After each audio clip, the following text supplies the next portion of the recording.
Hello बच्चों, let's see the question. So the question is a statement type question और हमारे पास दो स्टेटमेंट है। Statement one, an orbital can not have more than one electrons. Statement two, the two electrons in an orbital create same magnetic field. तो हमको इसके ऊपर base करके देखना है, चार ऑप्शन हमको गिवन है कि स्टेटमेंट वन और स्टेटमेंट टू में कौन सा करेक्ट है, कौन सा इनकरेक्ट है, या फिर दोनों ही करेक्ट है, या फिर दोनों ही इनकरेक्ट है। तो चलिए सबसे पहले देखते हैं इस क्वेश्चन का की कॉन्सेप्ट क्या है। इस क्वेश्चन का की कॉन्सेप्ट है Pauli's exclusion.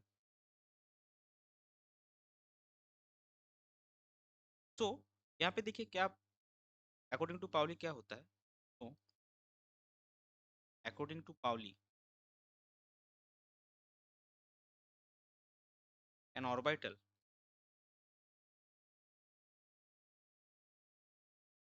can have maximum orbital can have maximum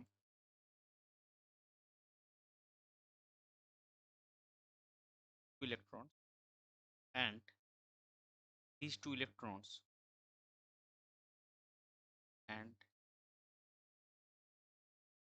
electrons orbital create opposite magnetic field because of their opposite field. So अगर आप दो ऑर्बिट एक ऑर्बिटल लेंगे, दो सिनेरियोस ड्रॉ करने हैं। एक में आपका क्या है, दो पाउली एक्सक्लूजन के हिसाब से कि दो इलेक्ट्रॉन जो रहेगा दोनों का स्पिन ऑपोजिट होगा, और यानी कि दो जो मैग्नेटिक फील्ड होगा वो भी ऑपोजिट होगा।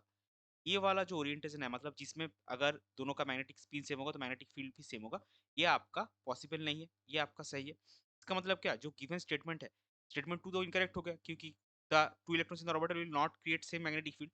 और पहला स्टेटमेंट में क्या बोला गया है कि पहला स्टेटमेंट में बोला है orbital can not have more than one electron, लेकिन वो मैक्सिमम दो इलेक्ट्रॉन कैरी कर सकता है, या फिर ऑर्बिटल दो इलेक्ट्रॉन को ऑर्बिटल में रख सकता है।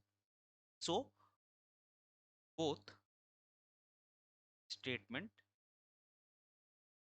One and are incorrect. दोनों ही स्टेटमेंट आपका इनकरेक्ट है।